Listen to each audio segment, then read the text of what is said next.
Ayúdanos, Señor, a seguir caminando a pesar de que a veces la visión no encaja, a pesar de las dificultades y de las cosas adversas. Tú siempre tienes algo que al final vas a cumplir con lo que nos has prometido cumplir. Bendito seas en el nombre de Jesús. Amén.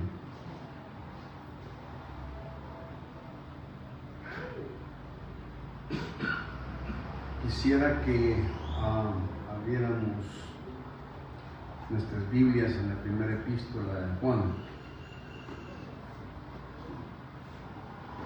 Hace años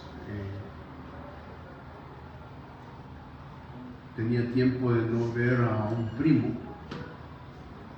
esos primos que durante mucho tiempo acostumbramos a juntarnos en la época de San Vicente, y las vacaciones de fin de año las pasábamos ahí todos juntos, regando.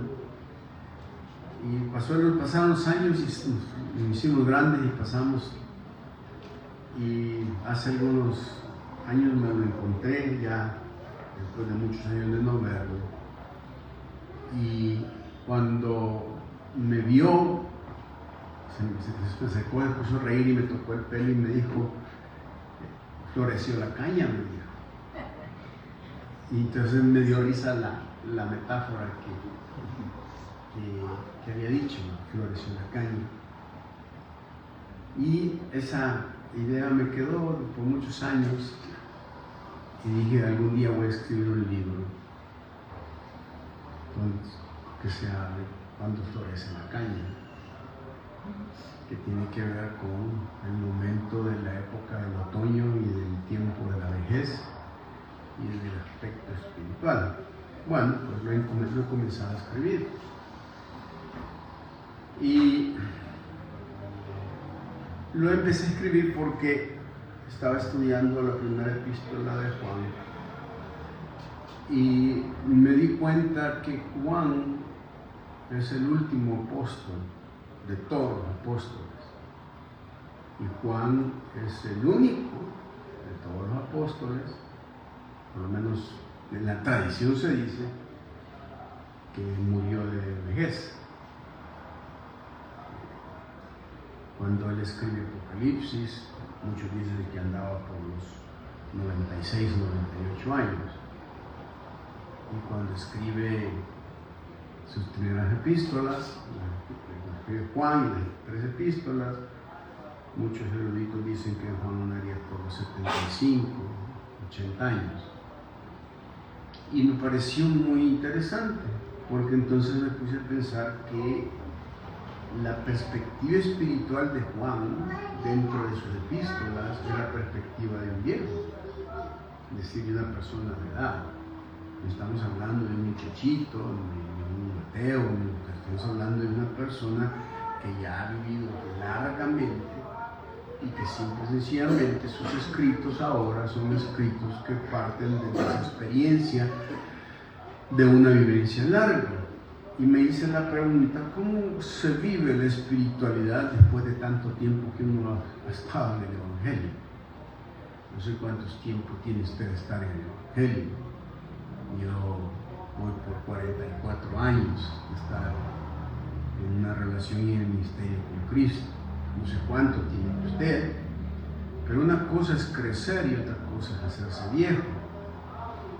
Y el apóstol Juan escribe, y es interesante que su perspectiva, sus temas, a la luz de eso, se da cuenta uno que ya no es algo tan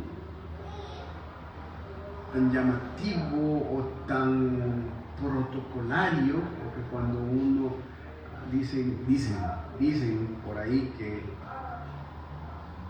el mundo debe aprender a tolerar a tres personas: a los bolos, a los niños y a los viejos, porque pueden decir lo que quieran, ya no les interesa, y hacer lo que les dé la gana, ¿sí? Y es interesante que Juan es una persona que simple y sencillamente, aunque tiene una edad, su frescura, su relación con Jesús es todavía aún mayor en medio de todo ese tiempo y de sus circunstancias. Y veamos lo que dice la primera epístola de Juan, capítulo 1. Vamos a leer los versículos del 1 al 9. Dice: lo que era desde el principio, lo que hemos oído, lo que hemos visto con nuestros ojos, lo que hemos contemplado y palpado en nuestras manos tocante al verbo de vida, porque la vida fue manifestada y la hemos visto y testificamos y os anunciamos la vida eterna, la cual estaba con el Padre y se nos manifestó. Que hemos visto y oído, eso os anunciamos, para que también vosotros tengáis comunión con nosotros, y nuestra comunión verdaderamente es con el Padre y con su Hijo Jesucristo. Estas cosas os escribimos para que vuestro gozo sea cumplido.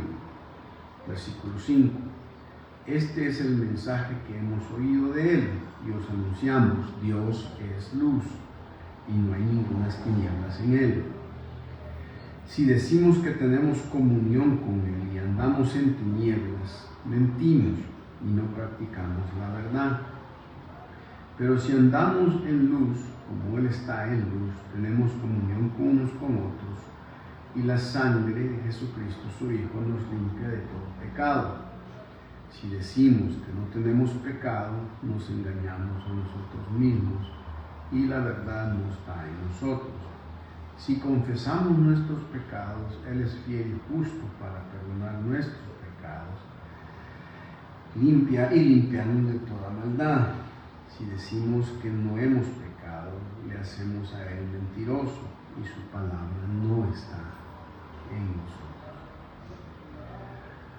Ahora, ustedes deben saber que Juan escribe esta epístola por varias razones.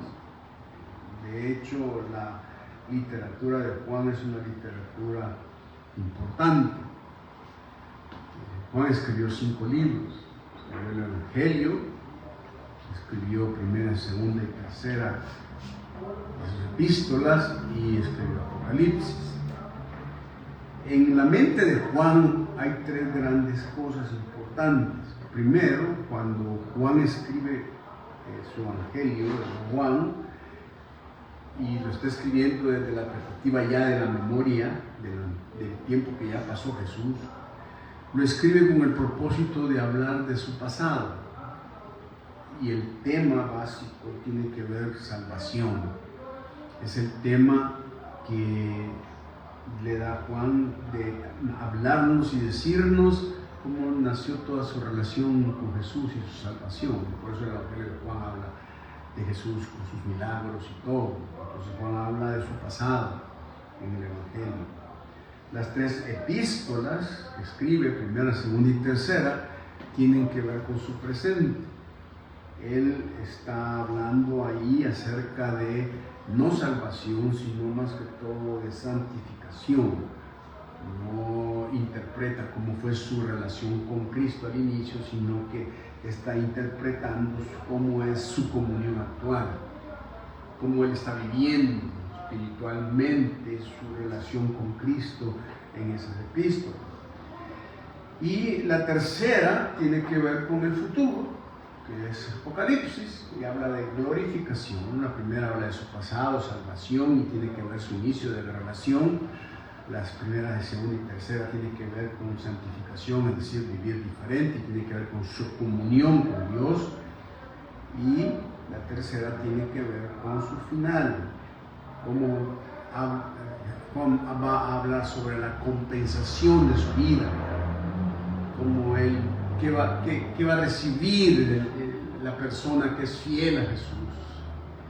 Juan tiene un pasado que es salvífico, tiene un presente que es santificado, pero tiene un futuro que va a ser un futuro glorificado, un futuro en que Dios da. Y por eso uno encuentra las diferentes temáticas dentro de las epístolas de esa forma. Así que cada vez que Juan escribe un libro siempre tiene un propósito. En el libro de Primera de Juan no es tan difícil saber cuál es el propósito que Juan tiene con respecto a esto. Hay dos grandes propósitos. Y el primer gran propósito es que este hombre, a pesar de su edad, tiene un corazón, mejor dicho, por su edad tiene una gran preocupación. La gran preocupación que él tiene es que dentro de la iglesia, donde él está escribiendo, que muchas veces dicen que es la iglesia de Éfeso, porque él ahí fue pastor por muchos años, ahí murió. En la iglesia se estaban metiendo más o menos dos herejías, dos cosas básicas. Se estaban metiendo los gnósticos con ciertas corrientes y se estaban metiendo los nicolaitas con otras corrientes. Los primeros decían que Jesús nunca había sido humano, sino que lo que simplemente es que era el espíritu o la sapiencia de Dios tomaba el cuerpo, estaba un tiempo, estuvo cuando hizo los milagros, pero luego se fue y dejó un cuerpo crucificado y no fue él el que se crucificó. Entonces la gente estaba negando, esta doctrina negaba la humanidad de Cristo, su realidad, que Cristo realmente no existió, que Cristo no fue humano. Y Juan está oyendo esas herejías y va a escribir varias veces en sus epístolas refutando esa herejía. La segunda herejía que Juan quiere combatir dentro de su texto tiene que ver con el hecho de lo que eran los ascéticos. Y los ascéticos decían, mira, no importa que peques, no importa que hagas cosas malas, porque el cuerpo está separado del espíritu y cuando pecas solo pecas con el cumbo y el espíritu no tiene ninguna afectación, por lo tanto uno puede pecar y puede hacer muchas cosas, pero espiritualmente no te va a afectar. Entonces Juan por eso va a escribir en su epístola varias cosas cuando dice, no, si decimos que no tenemos pecado, mentimos. O sea, la idea es, estos están equivocados, claro que hay pecado, claro que sí afecta, claro que sí tenemos una cosa y claro que tenemos que arreglar las cosas. Entonces mucha gente dice, no hombre, sí, y miren, estas corrientes están todavía en nuestro contexto. Sí, hay mucha gente que, por ejemplo, los musulmanes creen que Jesús no murió en la cruz, sino que fue una cuestión parecida a lo que ellos decían. Hay teorías como la de los testigos de Jehová, que hablan de Dios y del Hijo como un ser creado, un Espíritu Santo que no es persona, sino que es una fuerza que actúa y se manifiesta. Existen eso. Y también hay personas que dicen, no, pues, si la vida es darle gusto a esto, si al final el Espíritu va a ir a donde Dios, pues. Y no sé si ustedes se han dado cuenta esa tendencia. Fíjense, no sé si ustedes se fijan que todos los seres humanos tienen la idea de que se van a ir al cielo. ¿Sí? Yo he visto en programas de televisión, póngase, se muere, ¿quién de los más famosos se ha muerto hace poco? Se murió Chabelo, pónganle. Y cuando están todos los que están comentando la muerte de Chabelo, todos dicen, murió Javier López Chabelo y todo eso, y de repente dicen, y Chabelo, sabemos que tú fuiste una buena, y todos miran por arriba. No sé si se han dado cuenta. Se muere alguna de las artistas y todos dicen, nunca dicen, Chabelo, sabemos que no dicen eso, ¿sí? Si se han fijado ustedes que he visto memes ahorita sobre Messi, sobre las cosas, y de repente acaba de morir este futbolista alemán Franz Beckenbauer, y de repente pone un meme y se mira a Maradona en la puerta del cielo recibiendo a Beckenbauer. Y a veces, cada vez que digamos hacen alguna cosa que Maradona está viendo, siempre lo ponen en el cielo. Nunca lo han puesto en el infierno. Entonces la tendencia de muchos dicen es que no importa lo que hayamos hecho. Realmente Dios nos ama tanto que lo que Él cuida es el espíritu. Y entonces no nos va a pasar nada. Y Juan va a decirte, mucho cuidado, porque eso no es cierto. Sí nos va a pasar algo si nosotros simple y sencillamente no vivimos una vida que realmente sea de acuerdo al propósito de Dios. Entonces, ¿cómo empieza Juan su primera argumentación? La segunda intención, uno sabe exactamente qué es lo que Juan quiere escribir, porque él dice, estas cosas os escribo 4 veces, las repito, estas cosas os escribo. Ahora, esa expresión es otra expresión que dice muchas cosas, ¿sí? Primero dice que aquí tenemos a un hombre viejo que todavía tiene una buena memoria, porque lo que está escribiendo no lo está escribiendo del libro, lo está escribiendo de lo que se recuerda. ¿Por qué Juan se recuerda bien de lo que vivió con Jesús hace 60 años atrás? Porque lo que vivió con Jesús fue algo que lo transformó en su vida y lo impactó. Y no hay mayor forma o mejor forma de recordar quién es Jesús cuando uno se acuerda de lo que ha sido y ha hecho para uno, una experiencia. Entonces Juan es un hombre que escribe, dice voy a escribir. Juan no era un académico, no era un letrado, pero es un hombre profundo a pesar de su sencillez. Es una persona que dice, no, pues ahora ya no puedo moverme por todas partes, ir para todos lados, pero quiero dejarle un legado a las nuevas generaciones. Y la mejor manera de dejarle un legado a las nuevas generaciones es escribiéndoles, es mandando un escrito o escribirles mi pensamiento y lo que yo deseo para que puedan las nuevas generaciones entender eso. Gracias a Dios que Juan escribe, porque si no nosotros no tuviéramos esto. Y lo tercero que uno mira cuando dice estas cosas os escribo es que Juan no escribe sobre él. Porque la tendencia muchas veces de uno, cuando ya va siendo más grande, es hablar solo de uno. No, para él su vejez sigue siendo su mayor atención y su mayor centro de atención y su mayor gozo y placer, su Señor Jesús. No está pensando en otra cosa más que en Él mismo. Ahora, las cosas que Él escribe, primero Él dice, miren, voy a escribir esto porque quiero proporcionar a las nuevas generaciones convicción. En el versículo 13 del capítulo 5, Él dice, miren, estas cosas quiero que las sepan para que puedan tener vida eterna, para que realmente entiendan lo que es esto. También Él escribe para protección.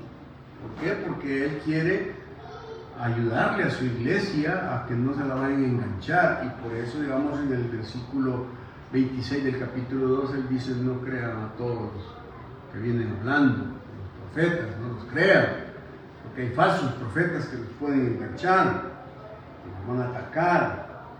La tercera es como prevención, y esta es otra de las cosas, porque Él dice, miren, la Biblia en ninguna parte enseña que el cristiano está libre de pecado, pero sí enseña que un hijo de Dios debe pecar menos. Al final debe tener una actitud de no tener mayor pecado. Día tras día debemos crecer en gracia. Y la última cosa que Juan escribe es porque le proporciona emoción. Él dice, escriba estas cosas para que su gozo sea cumplido. Y la palabra gozo cumplido significa para que estén completos. para que estén totalmente llenos, que no haya ningún tipo de vacío que no llene Jesús en sus vidas. Porque esa es la forma en que podemos tener un verdadero gozo, un verdadero regocijo. Es de vital importancia, porque al final toda la gran frase que resume toda su primera epístola, toda su idea es: señores, hijos e hijas de Dios, sean reales. Pero no de realeza de rey, sino de verdaderos, auténticos. Porque vamos a ir viendo poco a poco que en la primera parte él manda a decirles a ellos: aprendan a ser reales, ser auténticos. Y en la segunda parte, del capítulo 2, comienza diciendo: no vayan a ser hipócritas, por favor, no vayan a vivir una vida de hipocresía, pretendiendo decir que son una cosa y viviendo otra cosa. Y al estudiar esto encontré esa frase que puse en Facebook, que dice que los evangélicos hablamos diámetro, pero vivimos vía centímetros. Hablamos de la Biblia diámetro, pero vivimos de centímetros. Hablamos mucho, pero lo que vivimos no tiene mucho que ver con eso. Y por eso él dice que debemos ser reales, debemos ser nosotros, debemos ser auténticos, no debemos tener farsa en nuestras vidas. Si la hemos regado, si tenemos problemas, no tener un tapujo para hacer cosas y ocultar y engañarnos a todos nosotros de que no hay nada malo en nosotros, pero que sí, simple y sencillamente tenemos que ser auténticos. Ahora, no confundan ser auténticos con ser sangrón, o sea, la idea es ser auténticos. Y mire cómo Juan presenta a su amado Cristo en los primeros versículos. Cómo se siente él en su relación con su dueño, con su Señor. ¿Saben que lo primero que miro yo aquí, oiga lo que dice en el versículo, lo que era desde el principio, lo que hemos oído, lo que hemos visto con nuestros ojos, lo que hemos contemplado y palpado en nuestras manos tocante el verbo? Hermanos, ¿qué notan ustedes de extraño en la manera en que Juan introduce su carta?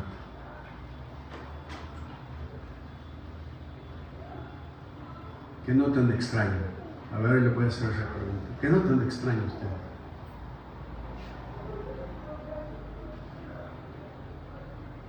Recuerde que Juan está diciendo que debemos ser auténticos, debemos ser reales. ¿A alguien se le ocurre que no tan extraño?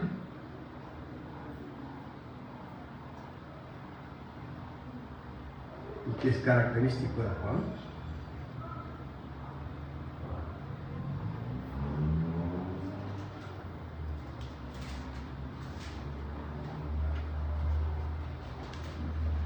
Si se van a la epístola que está detrás, primera de Pedro, segunda de Pedro, vean la segunda epístola de Pedro. ¿Cómo empieza la segunda epístola de Pedro?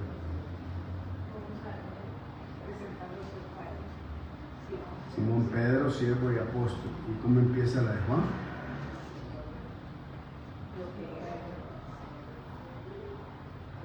¿Qué hace falta ahí? Presentarse como tenía que ser, genuinamente.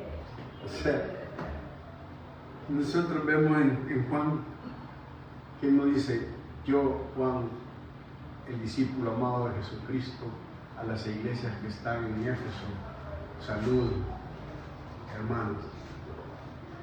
¿Qué es lo que hay ahí? No hay ningún protocolo, ningún saludo.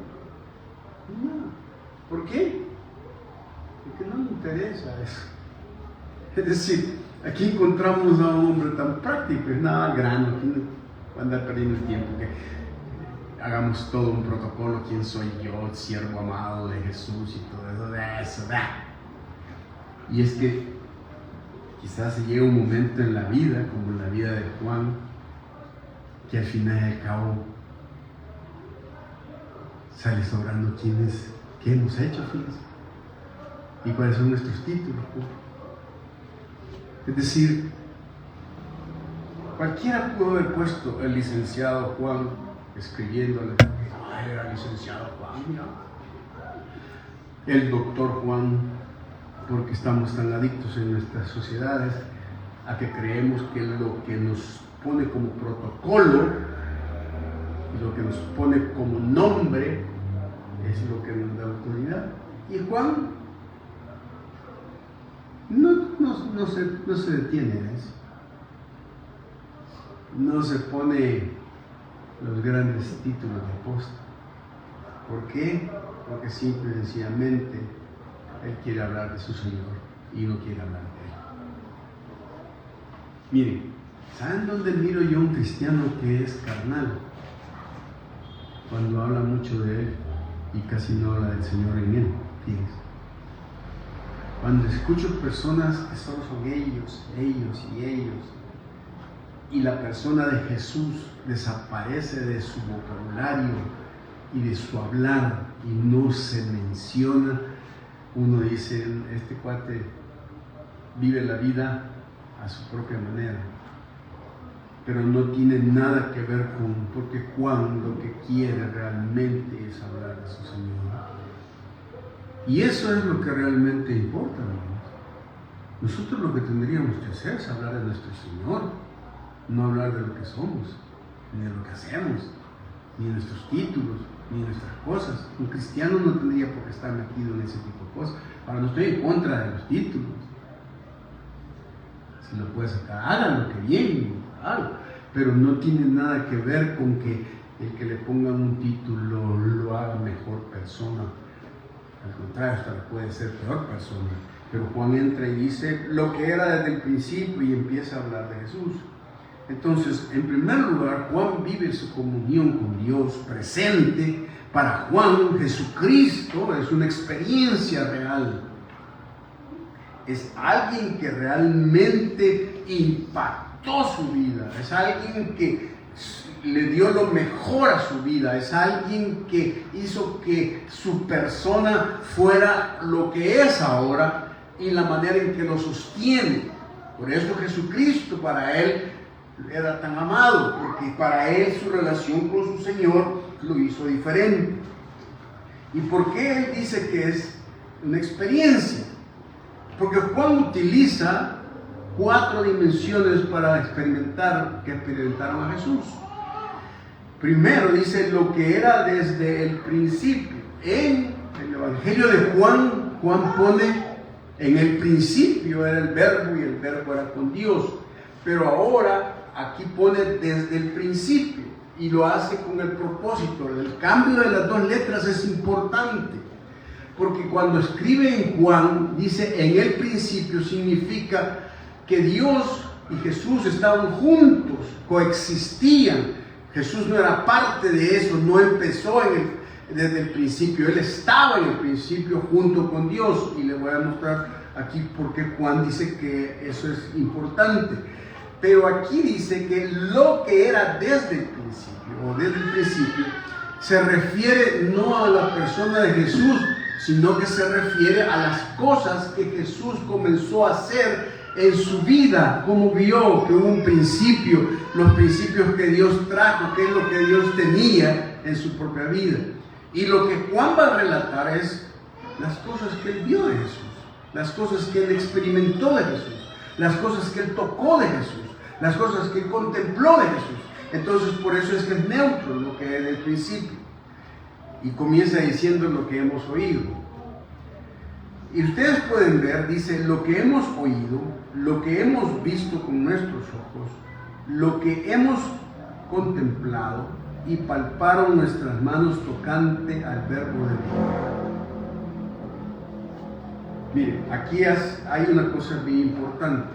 Ustedes notan que todos los verbos que aparecen, lo que hemos oído, lo que hemos visto y lo que hemos contemplado, eso, hemos contemplado, hemos visto, hemos oído, en gramática se llama un perfecto, un tiempo perfecto. Y en el texto original, los tiempos perfectos son acciones que suceden en el pasado, pero que han sucedido en el pasado y tienen repercusiones porciones en el presente estamos recibiendo. Por ejemplo, uno puede decir, yo me he jubilado. Jubilarse tiene que ver con una acción que pasó, pero de la jubilación estoy recibiendo en mi presente acciones de ese acto.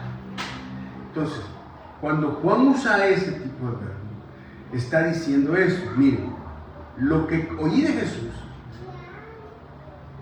me afecta hasta este momento. Lo oigo todavía, está aquí presente. Juan tenía una memoria auditiva que dice, todas las cosas que el Señor dijo las tengo aquí y están presentes. Y no solamente están presentes en mí, sino que esas cosas me han afectado en mi presente, lo que he escuchado. Y luego dice lo que hemos visto con nuestros ojos. La palabra ver ahí tiene que ver con contemplar, con ver, con discernir, con analizar. Entonces lo que Juan pone es, mi relación con Jesús es una experiencia real. ¿Por qué? Primero, porque lo he oído. Y lo que he oído me ha afectado. Segundo, porque lo he podido analizar, lo he podido ver, he podido reflexionar en su persona. Y al reflexionar en su persona, me ha afectado hasta ahora. Lo que él dijo, lo que hizo. Ahora dice, y lo hemos contemplado. La palabra contemplar significa... ¿Saben ustedes lo que es contemplar? ¿No? ¿Se han visto? Le decimos, no contemple tanto ese niño. Como quien dice, no. La idea de ellos es que no solamente lo veían, sino que lo admiraban. O sea, se sentían tan a gusto, tan cariñoso, tan amoroso con Jesucristo, que dice, lo hemos contemplado. Pero, por otro lado, la palabra contemplar es una palabra que significa, significa tener una experiencia de tocar, de estar allí. Y luego por eso dice, y palpar. Ahora, cuando Juan utiliza la palabra palpar, es la misma palabra que se utiliza cuando Jesús le dice a Tomás, tócame, palpa. Entonces, esa frase que Juan está diciendo, está hablando de que ellos también hicieron lo mismo con Jesús, lo tocaron en el momento de la resurrección. Entonces, la idea de todo esto es que Juan dice, mi relación con Jesús es una experiencia real, una experiencia porque lo escuché, una experiencia porque lo vi, una experiencia porque lo admiré y una experiencia porque toqué su resurrección, lo vi morir y lo vi nacer nuevamente a la vida. Y por eso dice que les comparto eso, esto es lo que quiero.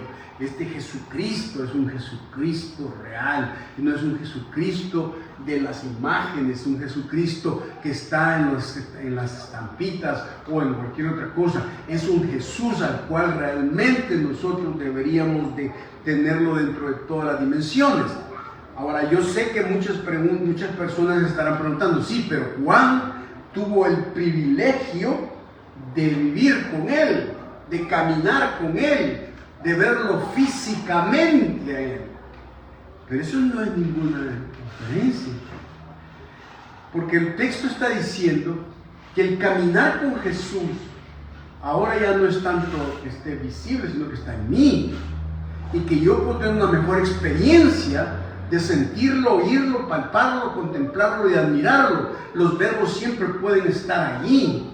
El problema muchas veces es que nuestro seguimiento de Jesús, la manera en que nos acercamos a Él, simple y sencillamente es intelectual. Miren, qué interesante que este hombre, Juan, después de 60 años, todavía siga temblando y sintiéndose emocionado de lo que vivió con su maestro. ¿Saben que una de las tendencias de cuando uno va creciendo en el Evangelio es que simple y sencillamente se va haciendo más frío, más común porque las experiencias que ya tiene ya son experiencias como las que tuvo. Dice, no, ya estoy viejo, ¿para qué aprender más? No, yo estoy viejo, ¿para qué hacer esto? No, ya está a la altura de mi vida, ¿por qué me voy a meter a aprender de estas cosas? ¿Cómo voy a...? No, si yo, miren, ¿y saben qué hace la gente? Lo que yo veo en las iglesias donde existen generaciones mayores que han sido de los fundadores y de los que han hecho todas las cosas en la iglesia, tienen la tendencia a no decirnos qué es lo que están viviendo Jesucristo como una experiencia real en su momento, sino a decirnos lo que ellos fueron e hicieron antes, lo que fueron en el Evangelio, lo que yo hice cuando vine a esta iglesia, cómo yo ayudé en esto, cómo yo en otro. No nos interesa lo que fue, dice Jesús, lo que nos interesa es lo que es ahora, en este momento, cómo es su relación con Jesucristo. No nos interesa, usted no es que yo iba a la iglesia, no, es que yo fui tal cosa en la iglesia, es que yo predicaba en la iglesia. Eso no les interesa. Lo que le interesa a Dios es, yo quiero que me digas cómo estás hoy, en este momento, cómo es tu comunión con Jesucristo, si es real, si es una experiencia real, si lo estás viviendo, lo estás admirando, lo estás palpando, lo estás oyendo. Y miren lo que ocurre aquí, porque dice, porque la vida fue manifestada y la hemos visto y testificamos y os anunciamos la vida eterna, la cual estaba con el Padre y se nos manifestó. Yo siempre he pensado que si hay algo a mí que me llena de alguna pasión o algo, la gente que tiene una pasión que lo desborda, es imposible que se calle de esa pasión. ¿Sí? Es decir, cuando a alguien le motiva algo, su corazón, es difícil que se quede callado. Es espontáneo, ¿o no? Es espontáneo. Tóquele a una persona algo que lo apasiona y esa persona se pone a defenderlo, ¿no? O sea, el equipo dice, no voy a dejar eso. Equipos de fútbol, personas, algunas cosas, si me apasiona, entonces empiezo a hablar de él. Y no me programo a decir, tengo que hablar de esto, yo debo hablar de esto. No, las cosas le salen espontáneas. Estaba una vez predicando sobre esto, sobre lo que tenemos adentro y nos rebalsa, porque lo que nos rebalsa es lo que sale de la boca. Y yo les digo, por ejemplo,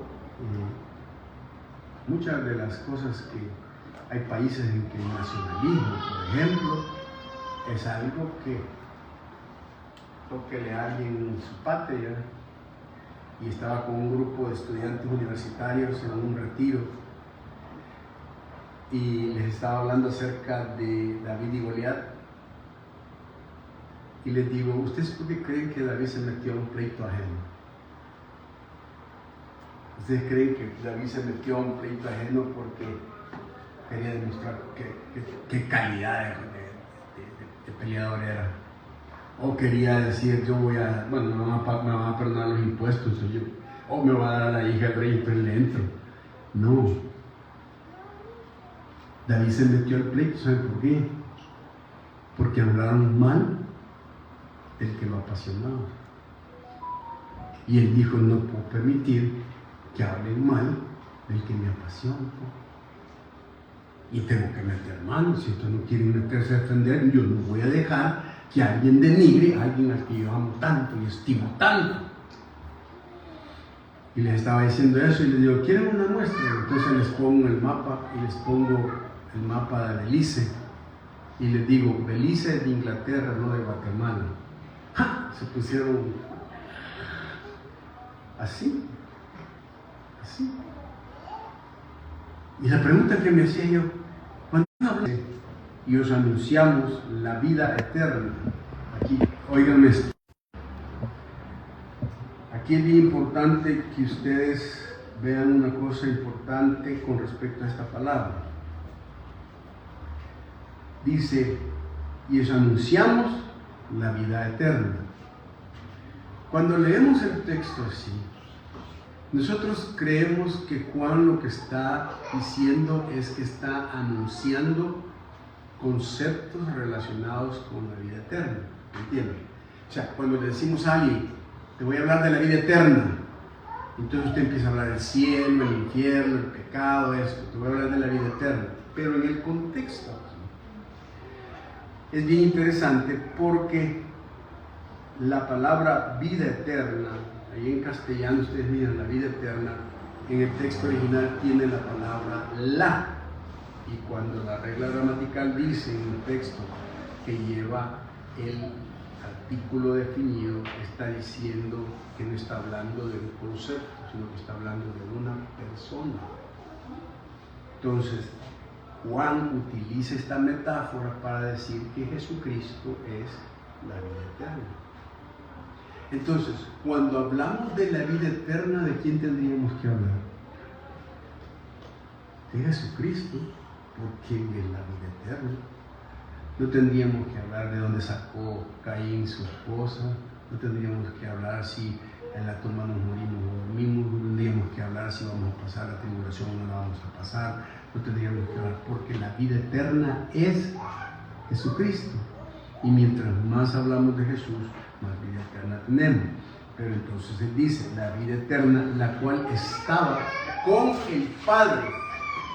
Ahora, esta frase es importante porque cuando dice la cual estaba con el Padre y está hablando de una persona, significa que Jesús estaba junto al Padre y la expresión con el Padre es cara a cara, rostro a rostro, presente a presente. Lo que quiero entender aquí es que Juan está diciendo que además de que Jesucristo es la vida eterna, es una persona que coexiste junto con el Padre y tiene personalidad porque puede tener comunión con su Padre. Entonces Juan está batallando con el hecho de decir que Jesús realmente era una persona real, existente. Y esa teología que él dice, señores, lo decimos porque la relación de Jesús en nuestras vidas es para que tengan comunión verdadera con el Padre. Y por eso les escribo para que tengan, si tienen comunión, y ahora la palabra comunión nosotros la entendemos como lo que hacemos a la hora de comer y tomar café, pero la palabra comunión en el texto que Juan utiliza no tiene ese sentido.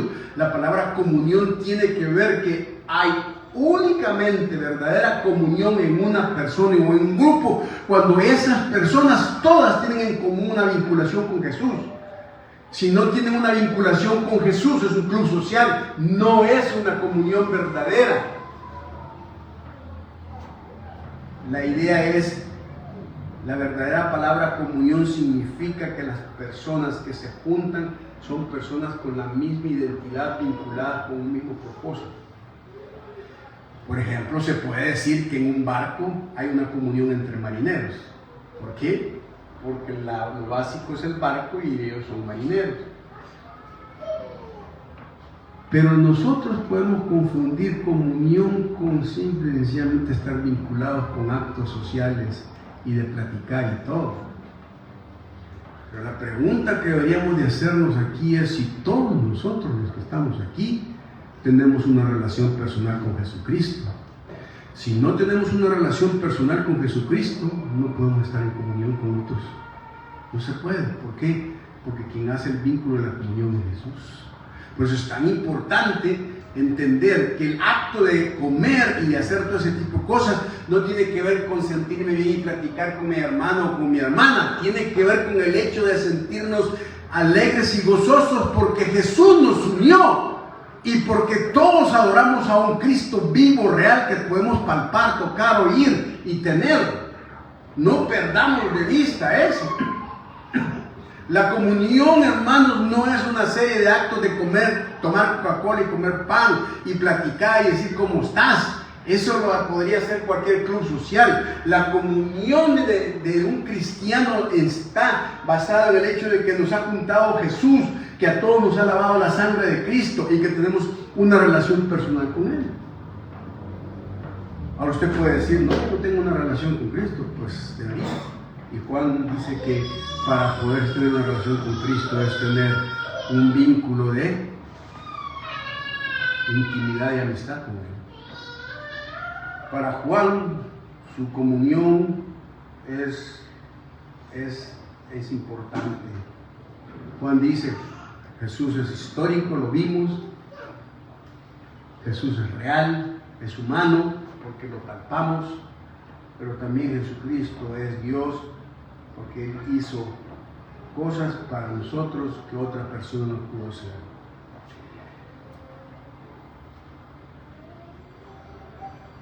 A veces me da la sensación de que los creyentes hoy hemos perdido esa frescura de una experiencia real con Jesucristo. Solo nos quedamos ya con, yo lo acepté de tal día. Pero la vivencia y la experiencia de hoy, la que tenemos hoy, ¿cómo es? ¿Cómo la sentimos? ¿Cómo la experimentamos?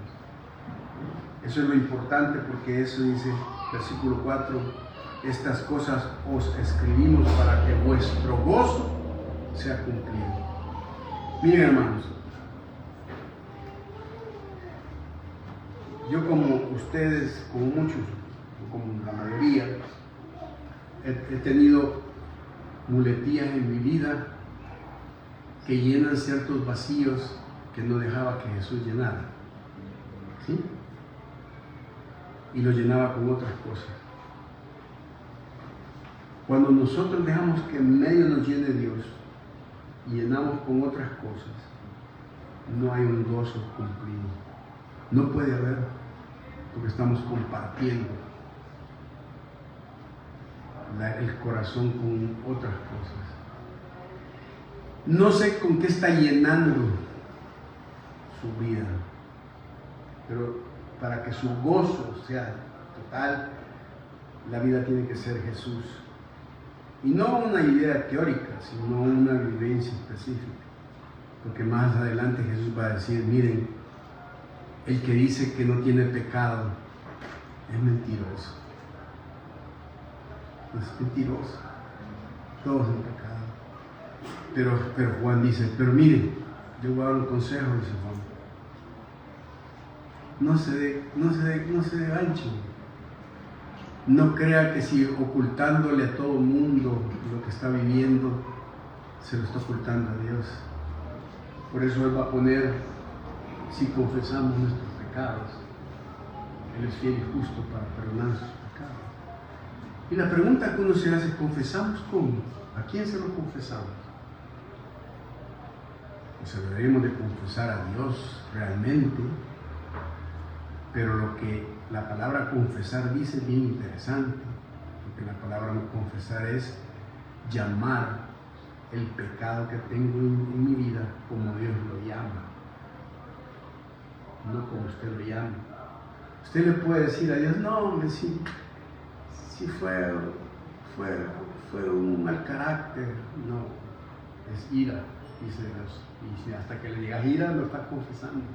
No, hombre, sí unas cuantas no son así, no son malos. No, hombre, si fue un desliz, hombre, si todo el mundo le pasa, no sería el primero en que me pase esto. Y ellos dicen, no, Señor, llámelo como yo lo llamo. Y si no lo llama como yo lo llamo, usted no alcanza el perdón de Dios. Porque mientras no llamamos a lo que hacemos en tinieblas, o lo que hemos hecho en tinieblas, como Dios lo llama, no hemos confesado nuestros pecados. Y por eso es tan importante tener una experiencia real con Cristo. Vamos a ver, Padre, bendecimos tu nombre, ayúdanos, Padre, a ser genuinos, a ser reales, a no fingirse, a no tener fingimiento en nuestras vidas. Ayúdanos a lidiar con el pecado que existe y que muchas veces ocultamos, Señor. Padre, líbranos. Bendecimos tu nombre. En el nombre de Jesucristo oramos. Amén.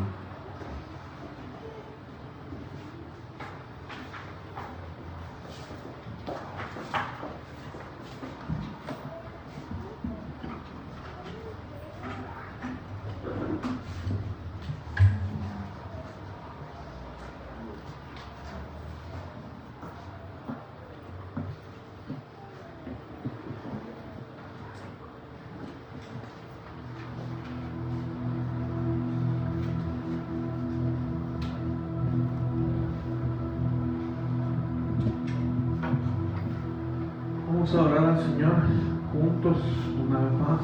Y adoramos también poniendo parte de nuestro trabajo, lo que el Señor nos da. Hoy lo presentamos aquí también, entonces vamos a pasar recogiendo la ofrenda. Oremos y cantemos, que sea un momento de adoración todo lo que hacemos. Señor, gracias porque nos has dado sustento, porque nos has dado, no nos tienes, Señor, bajo tu cuidado, no te olvides de nosotros.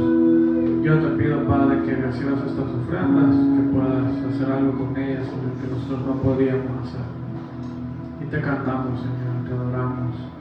Tus pensamientos son superiores a los nuestros y queremos decir eso cada día de nuestra vida. Estimar más los tuyos que los nuestros, Señor. En nombre de Jesús.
Bendice nuestras ofrendas, Señor, bendice nuestro camino y que nos podamos ver pronto en el nombre de Jesús. Amén. Dios les bendiga, hermanos. Nos vemos el miércoles en la noche.